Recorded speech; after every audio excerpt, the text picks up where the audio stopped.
Hello everybody, welcome back. When we play the guitar, we tend to compartmentalize our picking technique according to whatever we're playing at the moment. If we're playing scales, for example, a lot of us will revert to alternate picking, strictly down and up. If we play arpeggios though, we might switch to sweep, like that, all in one direction, and so on. And it's great actually sometimes, if we want to improve our picking, to subvert that and do something unexpected. As a matter of fact, not too long ago I made a video you should check out if you haven't done so yet, where I stressed the importance of practicing only downstrokes and only upstrokes no matter what you play.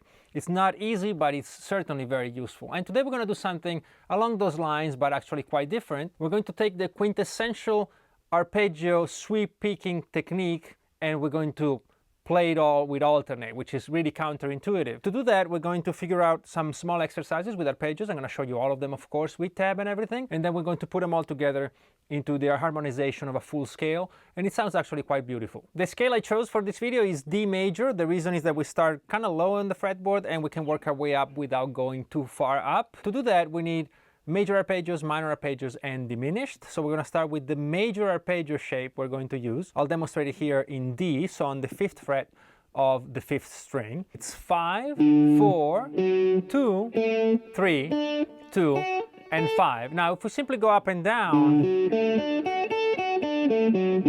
this is actually 11 notes, which makes for some really weird subdivisions. So we're actually going to repeat the top note of each of the arpeggios we're going to use today, and that gives us some even triplets, which are much easier, like this.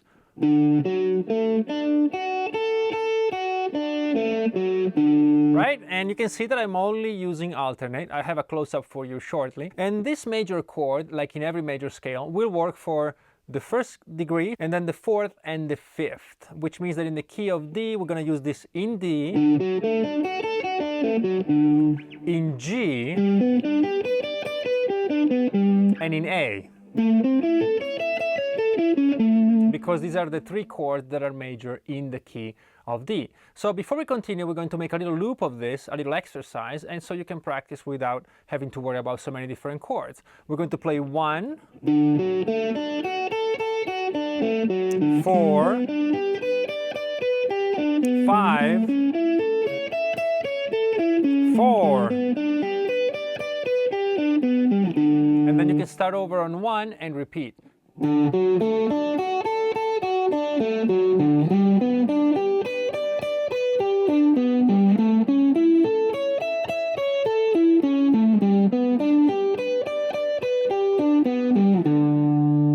So now we're going to move on to the next type of chords, and it's minor chords. And we need a minor chord on degrees 2, 3, and 6, which means in the key of D, we're going to need one in E, F sharp, and B. So we're going to start with the first one, the E minor chord. We're going to start on the 7th fret of the 5th string.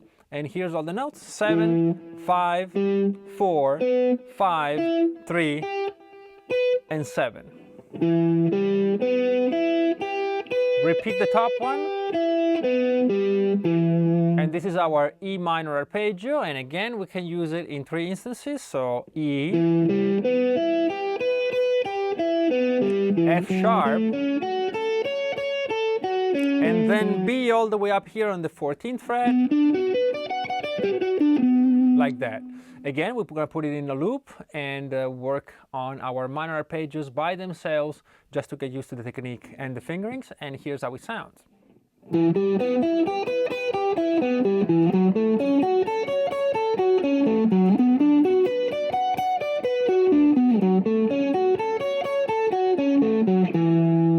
To complete the harmonization of a major scale, we need one more arpeggio, and that is the diminished arpeggio for a single chord. That's the last degree of the scale. So in the key of D, that's C sharp. So on the 16th fret of the 5th string, that's our C sharp, and we're going to do the following frets: 16, 14, 12, 14, 12, 15, like this.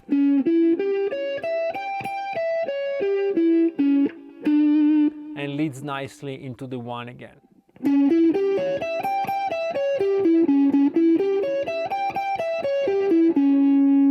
Okay, so we have all our shapes, and I'm going to review all of them for you really quickly. We have major shape, minor shape, and finally the diminished shape. So now that we have all our arpeggios worked out, we can put them all together into this beautiful harmonization of the full scale, again in the key of D. Remember, we have to use alternate picking. That's kind of the point of the whole video, so don't let that slip. Just to summarize, we're going to start in the first degree, D major, so that's our major shape.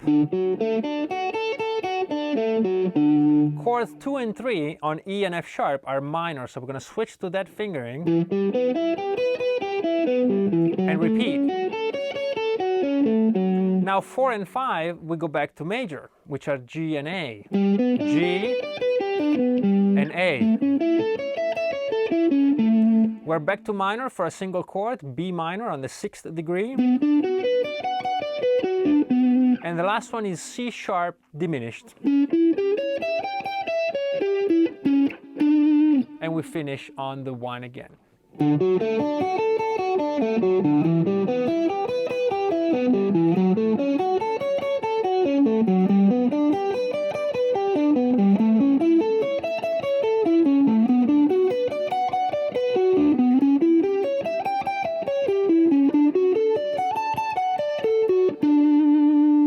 There are, of course, many ways you can take this, and this is just the basic example of it, and certainly you can let your imagination fly. If you're on my Patreon, I will try to make another video this week where I will detail a few other options, but certainly you can explore for yourself as well. That's a lot of fun. If you'd like to take your technique to the next level, let me please suggest my books on alternate picking and legato. But no matter what you do, keep practicing, and I'll see you next week for more. Thank you so much.